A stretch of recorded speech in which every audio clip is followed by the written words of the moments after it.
résilience, perte des moyens de subsistance, adaptation, telles sont les conséquences du phénomène de l'érosion côtière. Bien que les autorités aient pris des mesures pour venir en aide la communauté, cela a eu des répercussions sur leur activité, car la communauté de la langue de Barbarie est très dépendante de la mer. Et c'est là qu'intervient mon travail, qui consiste à faire une analyse des incidents socio-économiques du relogement des habitants victimes de l'érosion côtière dans la région de Saint-Louis. Pour y parvenir, j'ai donc utilisé la méthode quantitative par le biais d'un questionnaire administré auprès de 60 ménages relogés dans le site de recasement à Djougop, qui est le cas étudié ici. Des techniques statistiques ainsi que des mesures d'association ont été utilisées. La procédure d'échantillonnage correspond à l'aréolaire systématique. En ce qui concerne les résultats, on peut dire que la relocalisation a eu des impacts socio-économiques importants sur les relogés, car un certain nombre de changements ont intervenu dans leur activité économique, dont la baisse de la productivité, la perte de revenus, mais également une perte d'activité professionnelle, comme nous le montrent les figures ici 2 et 1. Sur le plan social, un certain nombre de changements ont intervenu dans leur habitude de vie, mais également une reconfiguration familiale des relogés. Les analyses bivariées nous montrent que les changements intervenus dans l'activité économique ont également eu des bouleversements sur le plan social. De tels résultats méritent d'être discutés. En effet, la baisse du revenu notée chez les ménages après la relocalisation peut être due à 2 causes. La première, au phénomène de l'érosion côtière, qui a entraîné une perte considérable d'équipements de pêche, mais aussi l'éloignement du site qui se situe à 11 km de la langue de Barbarie, entraînant des frais supplémentaires pour les relogés ayant maintenu leur activité professionnelle.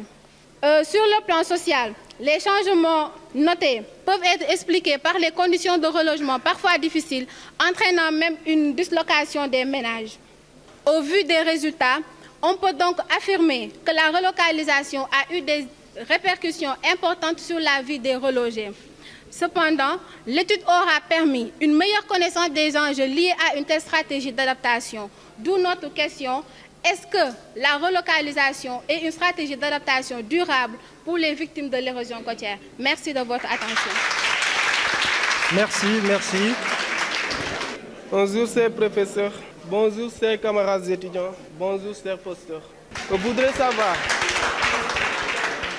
savoir les problèmes que vous avez rencontrés durant votre terrain. Et ma deuxième question porte à savoir les astuces que vous avez utilisées pour pouvoir collecter librement votre donnée. Je vous remercie. Alors, bonjour.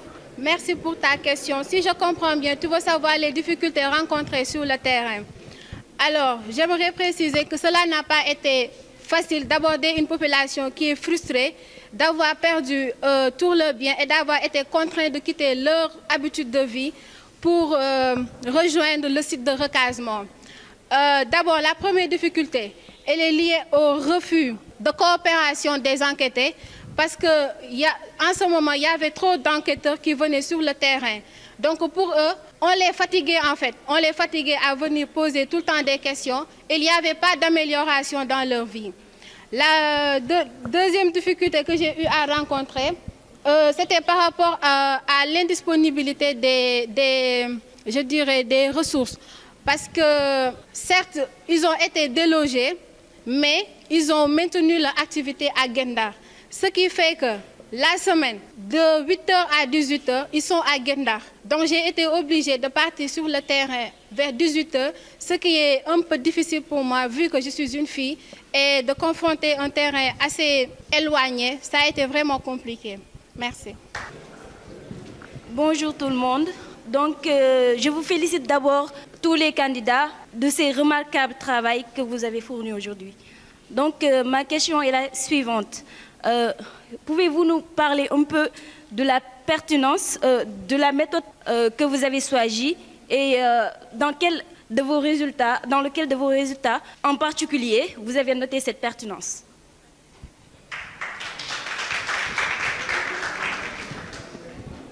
Alors, merci mademoiselle pour la question. D'abord, j'aimerais préciser que j'ai utilisé la méthode quantitative parce que ce que j'ai voulu démontrer ici, c'est que la relocalisation a eu des incidences sur l'activité économique.